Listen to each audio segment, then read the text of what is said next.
बिस्मिल्लाहिर्रहमानिर्रहीम, अस्सलाम वालेकुम। इस वक्त पूरी दुनिया में हीट वेव चल रही है और ख़ास तौर पर पंजाब में भी इस वक्त बहुत शिद्दत की गर्मी है और लाहौर में तो ऐसी गर्मी चल रही है कि जो बिल्कुल दिमाग को जकड़ लेती है और उसमें ऐसे लगता है कि जैसे बिल्कुल आग से होकर वो लू की तरह आ रही है। और ये सिर्फ हमारे यहाँ लाहौर, ये पाकिस्तान, ये पंजाब में नहीं है, बल्कि इस वक्त यूरोप को भी उसने अपनी लपेट में ले लिया है। और इस वक्त फ्रांस से जो खबरें आ रही हैं वो ऑलमोस्ट 1,000 से ज़्यादा वहाँ पे जो है ना वो डेथ्स हो चुकी हैं। और यूरोप जो हमेशा ठंडा मशहूर था और यहाँ से लोग वहाँ छुट्टियां मनाने के लिए जाते थे कि वहाँ ठंड है, आज यूरोप भी उसी लपेट में है और वहाँ पे इतनी ज़्यादा डेथ्स हो रही हैं क्योंकि वो हीट रेजिस्टेंट नहीं है। उनको ये आदत नहीं है कि वो गर्मी को बर्दाश्त कर सकें।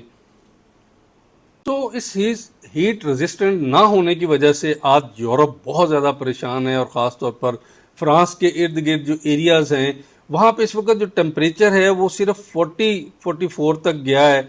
और हमारे यहाँ लाहौर में इस वक्त वो भी तकरीबन इतना ही है, लेकिन इसमें हीट बहुत ज़्यादा होती है।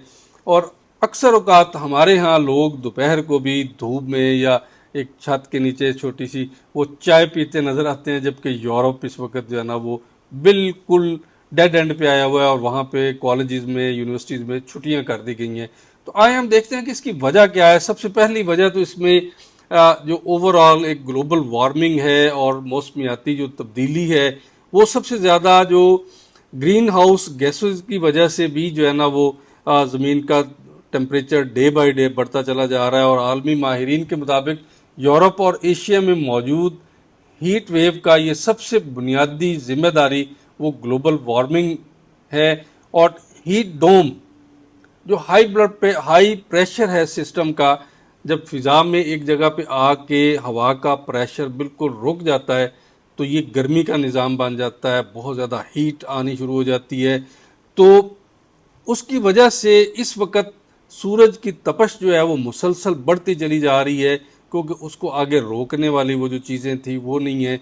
और आज हमने ख़ास तौर पर अर्बन हीट आइलैंड इस वक्त जो सबसे बड़ा इशू है कि हमारे लाहौर, फैसलाबाद और इर्द गिर्द के इलाकों में और ख़ास तौर पर जो पेरिस में भी वो कह रहे हैं कि ग्रीनरी ख़त्म करके तो जो कंक्रीट इमारतें बना दी गई हैं, सड़कें बना दी गई हैं और वहाँ पे दरख्त बिल्कुल काट के बिल्कुल उसको प्लान कर दिया गया है। तो ये वजह है सबसे ज़्यादा कि जिन दरख्तों ने, जिस मिट्टी ने उसको जज़ब करना था, ऑक्सीजन प्रोड्यूस करनी थी और कार्बन डाइऑक्साइड को जनाब वो जज़ब करना था, वो जब आप चीज़ें ख़त्म कर देंगे तो यकीनन रात को भी ठंड नहीं होगी और दिन को जो वो रेजिस्टेंस पावर थी उनकी वो ख़त्म हो जाएगी, तो हीट की शिद्दत और ज़्यादा हो जाएगी। अच्छा, इसके नुकसानात क्या हैं? सबसे पहले आजकल जो लाहौर में मैं आपको बात कहूँगा कि डिहाइड्रेशन हो रही है। याद रखें ऐसी कंडीशन में पानी बहुत ज़्यादा पीना चाहिए। और जिन लोगों को ज़रा पानी की पहले कमी है या मोशन आ गए हैं या कुछ इस तरह से वॉमिट आ गई है इस हीट की वजह से, तो उनको नमक मिला पानी या शिकंजवी या इस तरह की जो है ना वो ज़्यादा ओरल चीज़ें इस्तेमाल करनी चाहिए। और हीट स्ट्रोक से बचने के लिए सबसे बड़ा अपने जिस्म को ठंडा रखें, कपड़ा रखें, को कैप पहने ताकि खुदा ना खास्ता ये ना कि आपके ब्रेन को बिल्कुल वो स्ट्रोक हो जाए और आपको फौरी तौर पर जो है ना वो आप बेहोश हो जाएं कहीं, या खुदा न खास्ता सड़क पे गिर जाएं और आपको किसी गाड़ी या किसी बाइक से हिट हो जाएं। और दिल और गुर्दों पर इसका दबाव बहुत ज़्यादा है और जो लोग 60-65 से ऊपर हैं या जिन लोगों को खुदा न खास्ता पहले हीट से बहुत ज़्यादा प्रॉब्लम होती है उनको इस चीज़ से बचना चाहिए। और गुर्दों के जो अमराज के हामिल लोग हैं उनको ख़ास तौर पर बहुत मोहतात रहना चाहिए इस हीट से, क्योंकि ये हीट आपकी बॉडी में से पानी बिल्कुल जज़ब कर लेती है, तो वो आपको बहुत ज़्यादा नुकसान होगा किडनीज़ को भी। और पानी से ज़्यादा पिएँ ताकि आपके अंदर जो है ना वो ज़्यादा हीट का असर ना हो। इसी तरह इसमें बचना कैसे चाहिए कि जिस तरह मैं गुजारिश कर रहा हूँ कि पानी, मशरूबात बहुत ज़्यादा पिएँ, ठंडे करके बेशक पिएँ, वो आपकी एक अपनी चॉइस है। ORS पिएँ, लस्सी इसमें सबसे बेहतरीन है, शिकंजवी सबसे बेहतरीन है, नारियल भी हमारे यहाँ मिलता है, अगर उसका पानी आप पी सकते हैं तो वो भी बहुत ज़बरदस्त है। आप मशरूबात पिएँ, जैसे हमारे यहाँ बहुत ज़्यादा जाम शीरीं या रूह अफ़ज़ा या इस तरह के मुख्तलिफ़ मशरूबात पिए जाते हैं। और इसमें बचाव की सबसे बड़ी जो बात है कि डायरेक्ट सनलाइट से बचें, कि धूप आपके सर या आपके जिस्म पे पड़े। ख़ास तौर पर सुबह 11 बजे से लेकर शाम 4 बजे तक धूप में डायरेक्ट निकलने से ग्रेज करें। कोई ना कोई अम्ब्रेला इस्तेमाल करें, कोई कैप पहने या कोई कपड़ा सर पे जो है ना वो रखें। अगर बाहर जाना बहुत नागज़ीर हो, लाजमी हो, तो सर और गर्दन को लाजमी तौर पर ढांपें और गीला कपड़ा रखें, और कोई ना कोई कैप ऐसी पहने जो आपके सर को और आपके कंधों को जो है ना वो ढांप के रखे। और हल्के रंग के ढीले ढाले कॉटन के कपड़े पहने, इसमें सूती कपड़े या बाकी कपड़े ना पहने, ताकि आपकी जो है ना वो बॉडी के अंदर मज़ीद हीट जो है ना वो डेवलप ना हो।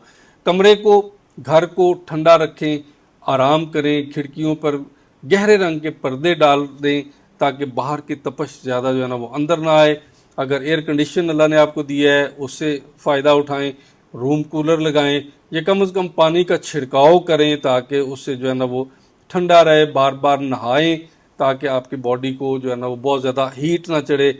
और अपने जो जानवर हैं पालतू जो घर में आपने रखे हैं, खा वो कबूतर है, बिल्ली है, कुत्ता है, या कोई बकरियां हैं या कुछ भी हैं, उनको कभी भी अकेला ना छोड़ें। उनको कभी भी धूप के जो है ना वो साए, बिल्कुल डायरेक्ट धूप में ना छोड़ें। उनको किसी साए में, और बार बार उनको पानी दें। और जो आपके पालतू जानवर हैं जो आपके बिल्कुल साथ रहते हैं, खा वो आपका कबूतर है या कोई तोता है, बिल्ली है, तो इनको अकेले कभी गाड़ी में मत छोड़ें, कि अगर आप गाड़ी में बंद करके चले गए जाएंगे तो उससे हीट से उनका सांस जो है ना वो बंद हो सकता है।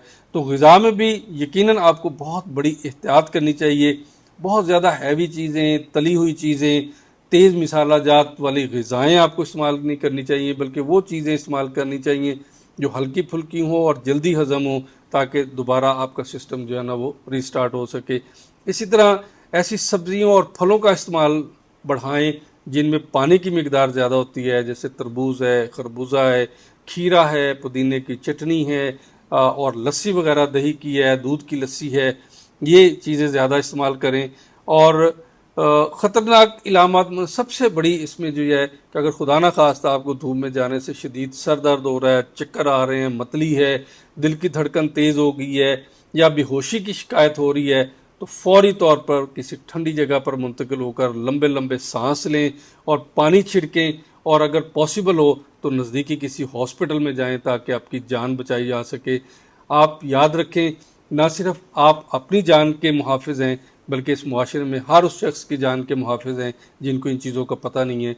आप अपने और अपने प्यारों का ख्याल रखें, और अपने इर्द गिर्द माहौल का भी ख्याल रखें। अगर किसी को इन चीज़ों का पता नहीं है तो उन तक ये बातें पहुँचाएँ, ताकि अगर एक जान आपके कहने पर बच गई तो अल्लाह का हुक्म है कि जिसने एक इंसान की जान बचाई, गोया उसने पूरी इंसानियत की जान बचाई। अस्सलाम वालेकुम।